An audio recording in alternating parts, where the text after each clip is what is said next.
Hi folks, DC here from DC's Gadgets.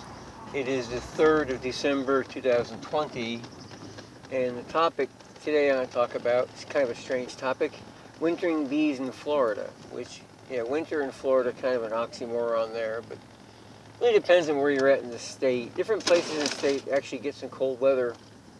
The reason I'm doing this is because this week we had a couple of nights that actually got down below 50. I think yesterday morning the low was 46, which has a bunch of Floridians panicking that the bees are going to get cold, but that's really not cold. So just going to throw a couple of thoughts out there.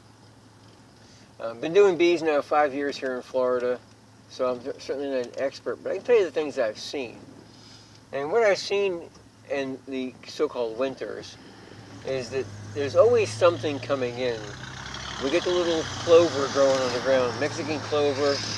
People typically call it Florida snow.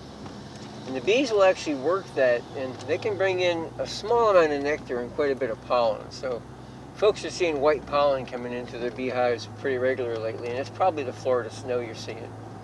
And as far as feeding bees, I don't know any place in the state, and could be wrong, but I've talked to a lot of people. I don't know any place in the state that ever really hits a pollen dearth. I say down here where I'm at, I'm in Palm Bay, about halfway down on the East Coast, and we've always got some kind of pollen coming in. Right now I've got lots of pollen coming in. I watched a couple boxes on Sunday, just stood there and watched bees coming in, bringing it in, and several frames inside the box with pollen in them.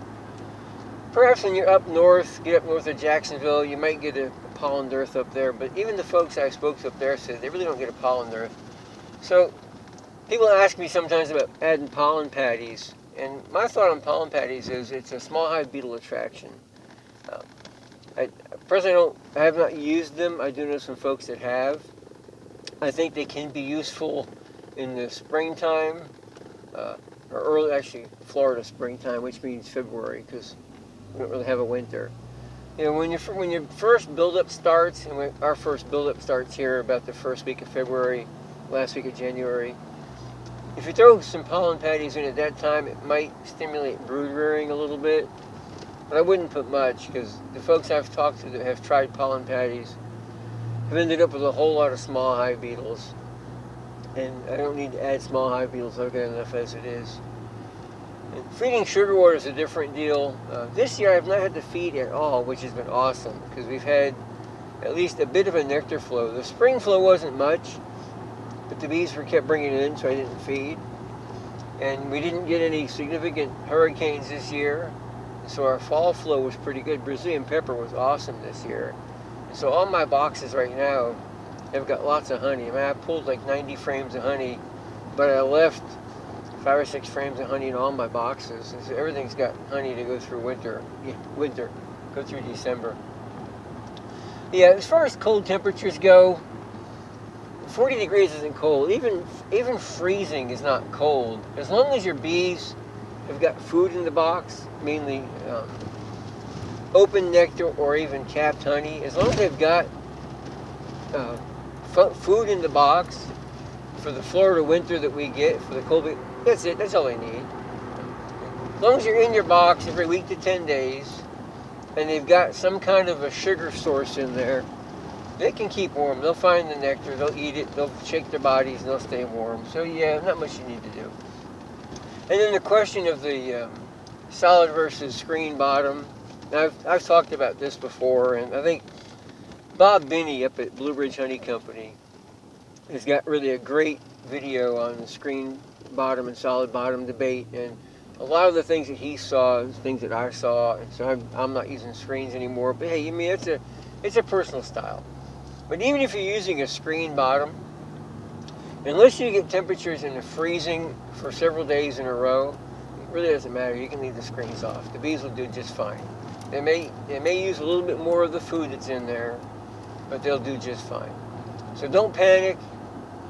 Certainly don't open the box up. If your bees are not flying, then don't open the box up, because then you're going to lose that heat, and you're going to make them go through their stores faster and generate more heat. But like today, I think the temperature right now is 65 degrees or somewhere in that area.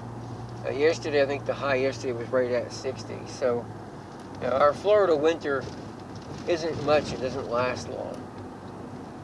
That's my take on the whole thing. It's not going to get cold enough to really hurt your bees. And as far as supplemental feeding goes, as long as there's something in the box, I wouldn't worry about it.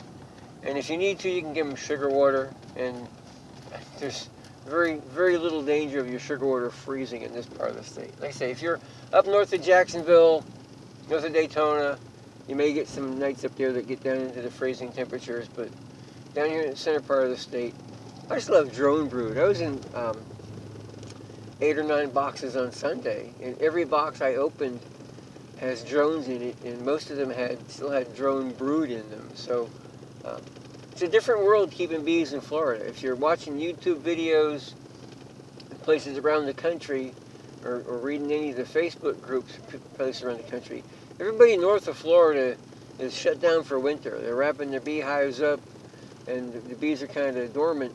Make sure you got 60 to 80 pounds of honey. I'm raising queens down here in Palm Bay, so it's a different world. That's all I got for today.